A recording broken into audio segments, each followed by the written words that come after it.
thought the surprise party my son Kevin threw for my 75th birthday was a celebration of my life. I stood there, surrounded by friends and family, tears of joy in my eyes as I blew out the candles. But when the cake was cleared, the celebration stopped. Kevin didn't hand me a gift. He handed me a silver pen and a thick stack of legal papers for a luxury senior living community. Behind his forced smile, I saw the truth. He had already listed my house for sale and auctioned off my late husband's car collection. My own son was trading my home for a down payment on his debt. "It's for your own good, Mom," he whispered, while his wife, Chloe, started labeling my antique furniture with "sell" stickers. They thought I was an old woman who had lost her edge. They thought I was a burden to be discarded. But they forgot one thing: the rusted iron birdhouse in my rose garden. My husband, Thomas, told me on his deathbed, "Martha, don't ever open that birdhouse until you are truly alone. It's not for the birds, it's for your survival." As I stood in my garden that night, clutching a hidden key, I realized Thomas knew this day would come. Inside that birdhouse wasn't money. It was a secret clause in his will that would turn my son's surprise into his worst nightmare. The party is over, Kevin, and you're about to find out that this house and this family never belonged to you.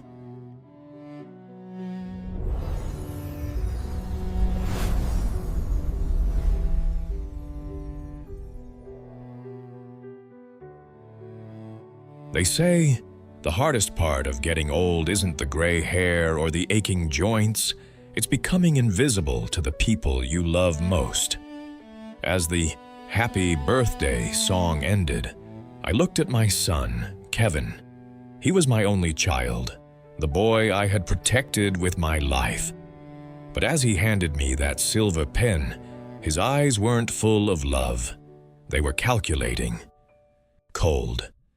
"It's a beautiful place, Mom," Kevin's wife, Chloe, chimed in, her voice sweet as poisoned honey. "The senior community has a 24-hour medical staff and bridge clubs. You won't have to worry about this big, drafty house anymore." I looked at the papers.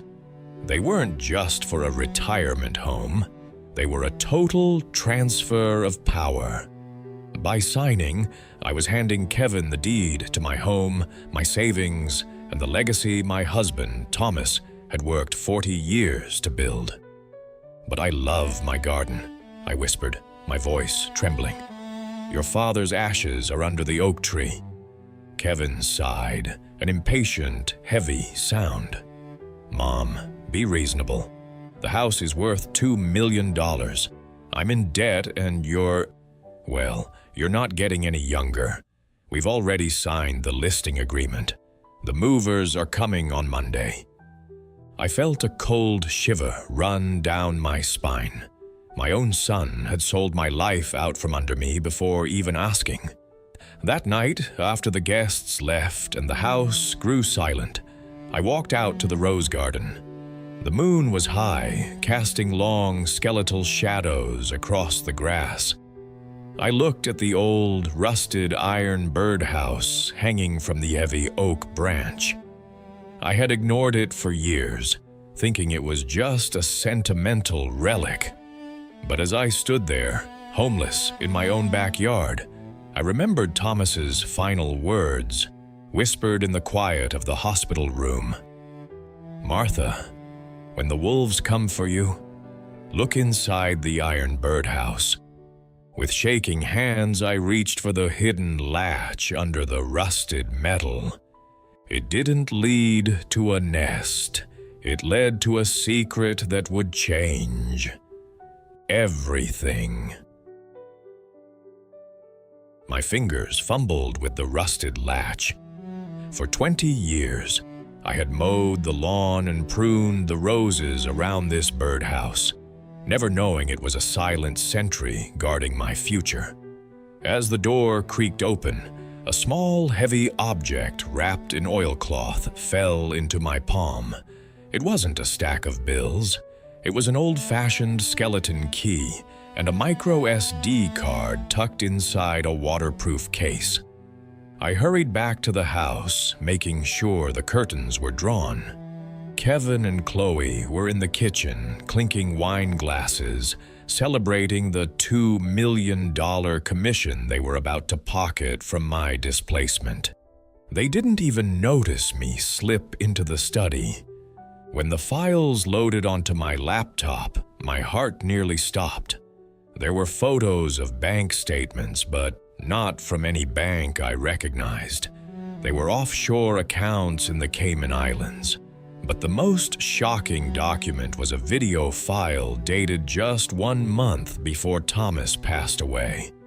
On the screen, my husband looked frail, but his eyes were sharp. "Martha," he said, his voice a ghost from the past. "If you are watching this, it means Kevin has finally shown his true colors. I always knew he wasn't like us. He has his biological father's greed." I gasped, clutching my chest. Kevin was not Thomas's son? Thomas explained that he had adopted Kevin after marrying me, knowing I was pregnant from a brief, past mistake.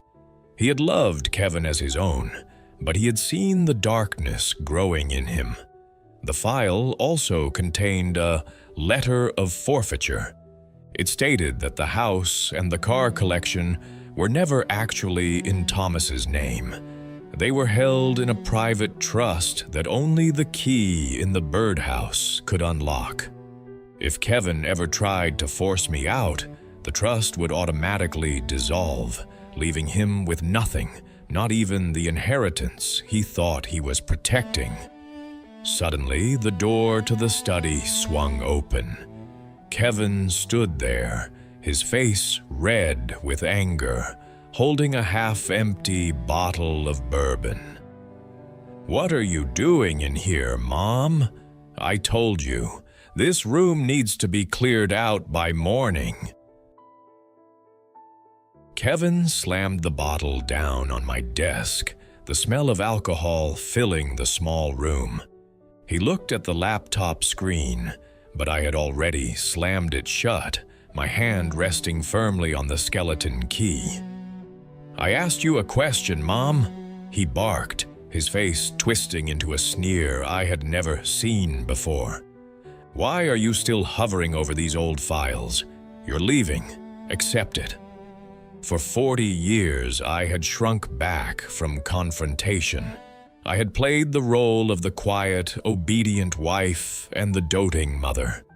But as I looked at the man standing over me, a man who was ready to throw me to the wolves for a paycheck, something inside me snapped. I didn't cry, I didn't beg. I stood up, slowly and gracefully, until I was looking him straight in the eye. "You're right, Kevin," I said, my voice as cold and sharp as a shard of glass. "I am leaving. But you're mistaken about one thing. It's not this house that's being sold. It's your future." He laughed, a harsh, mocking sound. "You've finally lost it, haven't you? The house is already in my name, Mom.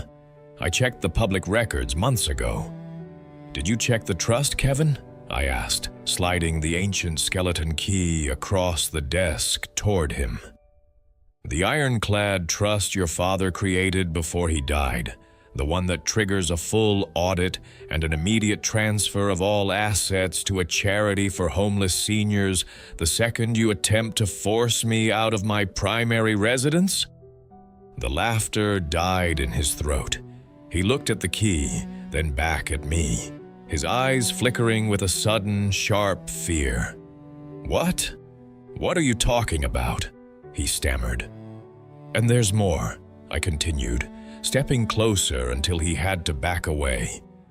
"I know about the Cayman accounts. I know where the money from the vintage car auction really went. And most importantly, I know who your real father was, Kevin. And trust me, Thomas was 10 times the man he ever was. The room went deathly silent.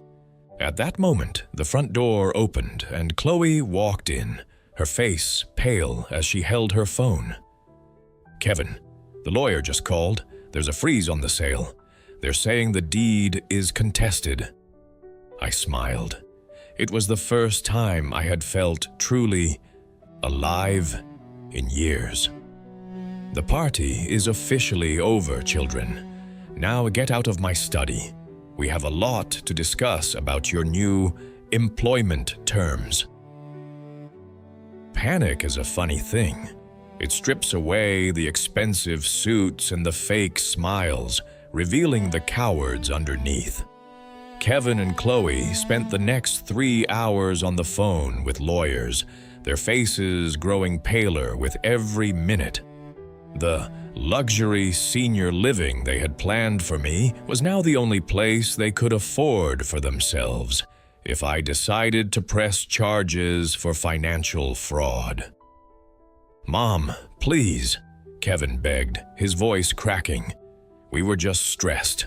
We thought we were doing what was best for everyone. We can fix this." I sat in Thomas's high-backed leather chair, the skeleton key glinting in the lamplight. "Fixing it is simple, Kevin, but the terms have changed." I laid out a new contract on the desk. They weren't going to jail, not yet, but they weren't getting a dime of the inheritance either. "You wanted this house to be managed professionally," I said, a cold smile playing on my lips. "Fine. You will stay in the guest cottage at the back of the property. You will maintain the rose garden. You will clean this house, and you will work to pay back every cent you took from your father's accounts. You wanted to be part of the legacy? Now you're going to earn it." Chloe tried to protest, but one look at the evidence folder on my laptop silenced her. They had no choice. They had traded their dignity for a fortune that now belonged entirely to a woman they thought they could discard. As they walked out to the garden to begin their first day of real work, I looked at the iron birdhouse through the window. Thomas hadn't just left me a key, he had left me my spine.